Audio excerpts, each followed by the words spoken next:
हवामान विभागाने ठाणे जिल्ह्याला दिलेल्या इशारानुसार अंबरनाथ, बदलापूर आणि उल्हासनगरमध्ये रात्रभर पावसाची संततधार होती, तर अधूनमधून पावसाचा जोर वाढलेला दिसून आला।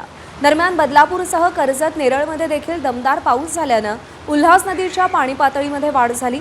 सतत पाऊस राहिल्यास उल्हास नदी धोक्याची पातळी ओलांडण्याची शक्यता आहे, त्यामुळे प्रशासनाकडून नागरिकांना सतर्कतेचा इशारा देण्यात आलाय। बदलापुरातून वाहणाऱ्या उल्हास नदीजवळून आढावा घेतलाय आमच्या प्रतिनिधींनी, पाहूया। ठाणे जिल्ह्याला ऑरेंज अलर्ट देण्यात आला आहे आणि याच पार्श्वभूमीवरती सध्या बदलापूर, अंबरनाथ आणि उल्हासनगरामध्ये पावसाची संततधार जी आहे ती सुरू आहे।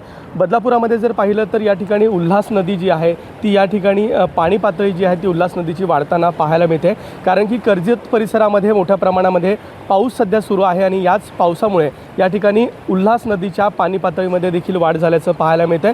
सध्या बदलापूर शहरातनं ही नदी जी आहे ती ओसंडून वाहताना पाहायला मिळते आहे, कारण की मागील काही आठवड्यामध्ये आपण जर पाहिलं तर कुठेतरी पावसाने विश्रांती घेतलेली होती आणि त्यामुळे या ठिकाणी पाणी पातळीमध्ये घट झाली होती। मात्र नंतर सध्या 2 दिवसांपासून जो सध्या पाऊस सुरू आहे त्याच पावसानं उल्हास नदीच्या पाणी पातळीमध्ये पुन्हा एकदा वाढ झाल्याचं पाहायला मिळतं आहे। सध्या कर्जत, माथेरान, नेरळ परिसरामध्ये जो पाऊस सध्या सुरू आहे त्याच पावसानं सध्या उल्हास नदीच्या पाणी पातळीमध्ये ही वाढ झालेली आहे आणि कुठेतरी हे दिलासादायक चित्र हे पाहायला मिळतं आहे।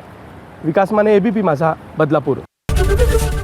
एबीपी माझा, उघडा डोळे बघा नीट।